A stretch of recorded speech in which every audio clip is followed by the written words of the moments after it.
Hi hello friends, എല്ലാ കൂട്ടുകാർക്കും മൗനരാഗത്തിന്റെ ഇന്നത്തെ റിവ്യൂയിലേക്ക് സ്വാഗതം. അങ്ങനെ കാദംബരിയും കാർത്തികയും പ്രകാശിനെ കാണാൻ ജയിലിൽ പോയിരിക്കുകയാണല്ലോ.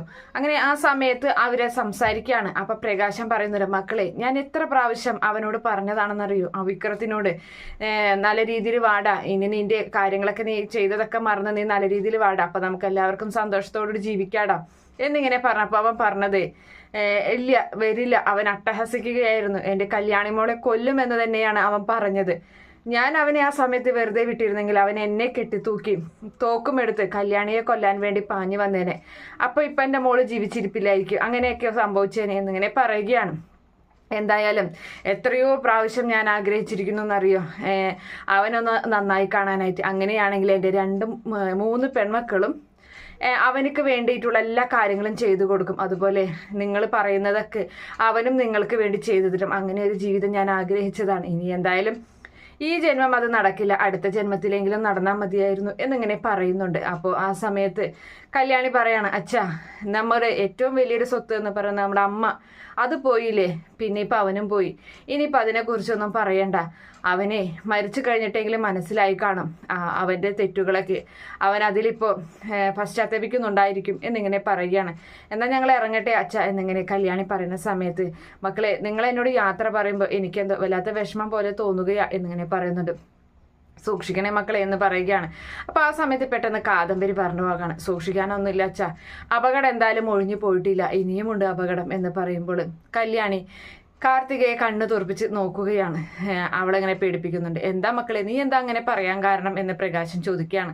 അത് പിന്നെ അച്ഛാ, ഇവളുടെ അമ്മായിമ്മയുടെ വീട്ടിലായിരുന്നു, കിരൺ സാറിൻ്റെ അമ്മയുടെ വീട്ടിൽ. അപ്പോൾ ആ സമയത്ത് അവിടേക്ക് രാത്രി സമയത്ത് ആരോ വന്നു, അവിടേക്ക് കടന്നു, എന്നിട്ട് കല്യാണിയെ കൊല്ലാൻ വേണ്ടിയിട്ടാണ് വന്നത്. പക്ഷേ കുത്തേറ്റത് സരുവിൻ്റെ അമ്മയ്ക്കാണ് എന്നിങ്ങനെ പറയുകയാണ്. സരുവിൻ്റെ അമ്മ ഇപ്പോൾ ആശുപത്രിയിലാണെന്നും പറയുന്നുണ്ട്.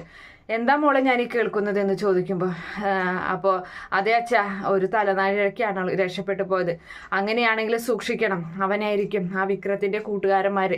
അവർ അന്ന് തലേ ദിവസം വരെ അവിടെ ഉണ്ടായിരുന്നു. അവർ പോയതിനു ശേഷമാണ് ഞാൻ ഈ ഒരു കാര്യം ചെയ്തത്. മക്കൾ സൂക്ഷിക്കണം കേട്ടോ, ഞാനിപ്പോൾ അവിടെ ഇല്ലാത്തതാണ് എന്നൊക്കെ പറഞ്ഞ് പ്രകാശൻ ആകെ ടെൻഷൻ അടിക്കുന്നുണ്ട്. അപ്പോൾ ആ സമയത്ത് കല്യാണി പറയണം, അച്ഛൻ ടെൻഷൻ അടിക്കണ്ട, അതിനെക്കുറിച്ചൊന്നും ആലോചിക്കേണ്ട, അത് എന്തായാലും കഴിഞ്ഞെന്ന് പറഞ്ഞിട്ട് എന്നാൽ ഞങ്ങൾ ഇറങ്ങട്ടെ എന്നും പറഞ്ഞിട്ട് പ്രകാശനെ സമാധാനിപ്പിച്ച് കല്യാണിയും കാദംബരിയും കൂടി അവിടെ നിന്നും പോവുകയാണ്. അതേ സമയത്താണെങ്കിൽ നമ്മുടെ ജയിലിൻ്റെ അകത്ത് മനോഹർ പണികളൊക്കെ ചെയ്തുകൊണ്ടിരിക്കുകയാണ്. അപ്പോൾ പ്രകാശം വളരെ ടെൻഷനോട് കൂടി വരുന്ന കാണുമ്പോൾ മനോഹർ ചോദിക്കുന്നുണ്ട്, എന്താ അങ്കിളെ പെമ്മക്കളെ കണ്ടിട്ട് അങ്കിളുടെ മുഖത്തൊരു സന്തോഷമില്ലല്ലോ, അല്ല കൺമണി മോളെ കൊണ്ടുവരാൻ കല്യാണിയോട് പറഞ്ഞില്ലേ എന്ന് പറയുമ്പോൾ, പറഞ്ഞു, അവരെന്തായാലും കൊണ്ടുവരാമെന്ന് പറഞ്ഞിട്ടുണ്ട് എന്ന് പറയാണ്. പിന്നെന്താ അങ്കിളുടെ മുഖത്തൊരു സങ്കടം, എടാ അവിടെ കല്യാണിയെ അവിടെ ഒരു അപകടം സംഭവിച്ചിട്ടുണ്ട്, കല്യാണിയെ കൊല്ലാൻ വേണ്ടിയിട്ട് ആ രൂപയുടെ വീട്ടിലായിരുന്നു കല്യാണി. ആ സമയത്ത് രാത്രി ആരോ കത്തിയുമായിട്ടൊക്കെ വന്നിട്ടുണ്ടായിരുന്നു.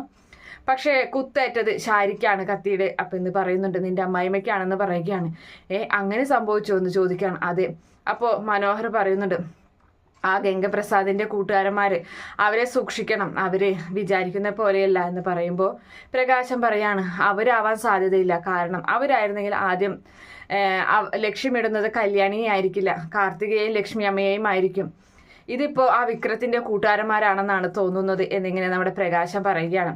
എന്തായാലും കല്യാണിയോട് സൂക്ഷിക്കാൻ പറയണം എന്ന് പറയുമ്പോൾ എനിക്കെന്തോ ടെൻഷനാവുന്നുണ്ടാ ഇവിടെ ഇങ്ങനെ നിൽക്കുമ്പോൾ, ഞാൻ അവിടെ ഇല്ല, എൻ്റെ മക്കൾക്കും എല്ലാം സംഭവിക്കുമെന്ന് ഇങ്ങനെ ചോദിക്കുകയാണ്. അപ്പോൾ നമ്മുടെ മനോഹർ പറയണം, അങ്കിൾ എന്തിനാ ടെൻഷൻ അടിക്കുന്നത്, ഇപ്പം തന്നെ അവനെ ടാർഗറ്റ് ചെയ്ത് കാണും ഈ കിരൺ സാറ്, അവനെയും കെട്ടിത്തൂക്കി, അവൻ എന്തായാലും ഇനി മരണം കാടിനുള്ളിൽ തന്നെയായിരിക്കും എന്നൊക്കെ ഇങ്ങനെ പറഞ്ഞ് സമാധാനിപ്പിക്കുകയാണ്. അങ്കിൾ ഇനി അതിനെക്കുറിച്ച് ആലോചിച്ച് ടെൻഷൻ അടിക്കേണ്ട എന്ന് പറയുന്നുണ്ട്.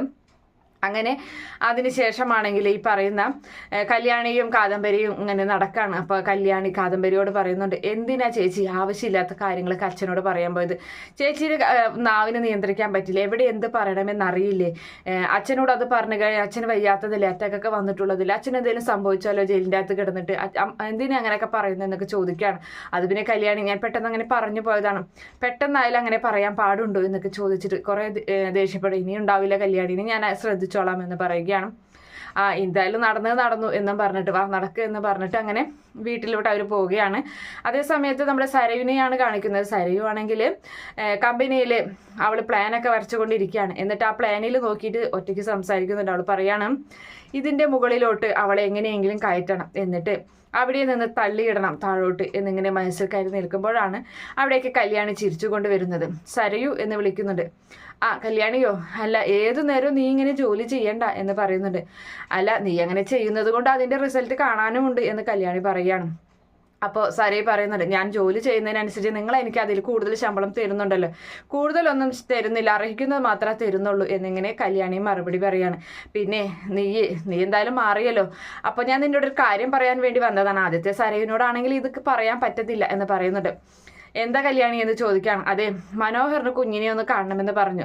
മനോഹർ കുഞ്ഞിനെ കാണിക്കാൻ കൊണ്ടുപോയിക്കോട്ടെ, അത് ചോദിക്കാനാണ് വന്നത്. അപ്പൊ സരയുവിന്റെ മുഖത്ത് ആദ്യം ഒരു ദേഷ്യം വന്നിട്ട് അപ്പം തന്നെ എന്താ സരയു എന്ന് ചോദിക്കുമ്പോൾ ഒന്നുമില്ല, അതിനെന്താ, കൊണ്ടുപോയിക്കോ, എനിക്ക് യാതൊരു തരത്തിലുള്ള കുഴപ്പമില്ല, അവനോട് എനിക്ക് ഇപ്പൊ ദേഷ്യമൊന്നുമില്ല. അപ്പൊ അതെ, നമുക്ക് വേണ്ടിയിട്ടൊക്കെ അല്ലേ ഗംഗപ്രസാദിനെ കൊന്നിട്ടല്ലേ അവൻ ജയിലിൽ പോയി കിടക്കുന്നത് എന്ന് കല്യാണി പറയുമ്പോൾ അതെ, അതുകൊണ്ടൊക്കെ തന്നെയാണ് എനിക്ക് അവനോടുള്ള ദേഷ്യം പോയത് എന്ന് സരയും പറയുകയാണ്. എന്നാൽ കുഞ്ഞിനെ കൊണ്ട് കാണിക്കാല്ലേ, കാണിച്ചോ എന്ന് പറയുകയാണ്. അപ്പോൾ എനിക്ക് എന്തായാലും അവനെ ഇപ്പം അടുത്തൊന്നും സ്നേഹിക്കാൻ പറ്റില്ല. അത് അങ്ങനെയല്ല, എൻ്റെയും കിരണേട്ടൻ്റെ ഒക്കെ ആഗ്രഹം നീ അവനെ സ്നേഹിച്ച് തുടങ്ങണമെന്നാണ്. പിന്നെ അതൊക്കെ ഒരു വ്യക്തിപരമായിട്ടുള്ള കാര്യങ്ങളല്ലേ, അത് നീ എന്താന്ന് വെച്ചാൽ ചെയ്തോ എന്ന് പറയുകയാണ്. അപ്പം ഞാൻ നിന്റെ സമ്മതത്തോടു കൂടി നാളെ കുഞ്ഞിനെ കൊണ്ട് കാണിക്കും കേട്ടോ എന്ന് പറയുമ്പോൾ ശരി എന്ന് പറഞ്ഞിട്ട് അങ്ങനെ അവൾ അവിടെ നിന്നും പോവുകയാണ് കല്യാണി. അപ്പോൾ നമ്മുടെ സരയും മനസ്സിൽ അവൾ എൻ്റെ കുഞ്ഞിനെ കാണിക്കാൻ പോകുന്നു, ചെയ്യട്ടെ, എന്തായാലും അവളുടെ അന്ത്യം ഉടനെ തന്നെ ഉണ്ടാകുമെന്നൊക്കെ എന്നെ മനസ്സിൽ കരുതിയിരിക്കുകയാണ്.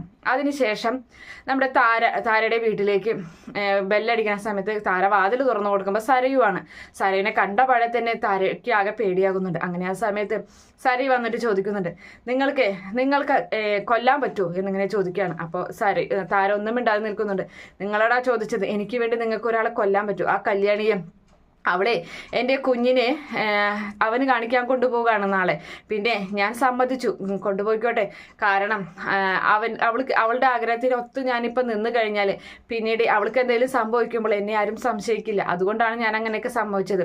പിന്നെ എന്തിനാ മോളെ ഇങ്ങനെയൊക്കെ ചെയ്യുന്നത്, എന്തിനാ ഇങ്ങനെയൊക്കെ ചിന്തിച്ചു കൂട്ടുന്നതെന്ന് താര ചോദിക്കുമ്പോൾ എന്തിനാന്നോ, എനിക്ക് എൻ്റെ ചെക്കനെ കിട്ടാൻ വേണ്ടിയിട്ട് കിരണിനെ, അവനിപ്പോൾ എവിടെയാണെന്നറിയോ, എൻ്റെ അമ്മയുടെ ഒപ്പം ആശുപത്രിയിലാണ് കൂട്ടു നിൽക്കുന്നത്, അമ്മയ്ക്ക് കൂട്ടു നിൽക്കുകയാണ്, അതുപോലെയൊക്കെ നിൽക്കണം. അതിന് വേണ്ടിയിട്ട് എനിക്ക് അവനെ സ്വന്തമാക്കണം. എന്തായാലും എൻ്റെ അച്ഛനെ കൊന്നത് അവനാണ്. ശരിക്കും പറഞ്ഞ ഒരു കൊലയാളിയെയാണ് ഞാൻ കല്യാണം കഴിക്കാൻ ആഗ്രഹിക്കുന്നത്. എന്നാലും കുഴപ്പമില്ല, എൻ്റെ അച്ഛൻ മരിക്കേണ്ടവൻ തന്നെയായിരുന്നു. അത്രയും ദ്രോഹങ്ങൾ ചെയ്തിട്ടുണ്ട്. എൻ്റെ അമ്മയെ 10-26 വർഷം എൻ്റെ അമ്മയെ സങ്കടപ്പെടുത്തിയതാണ്.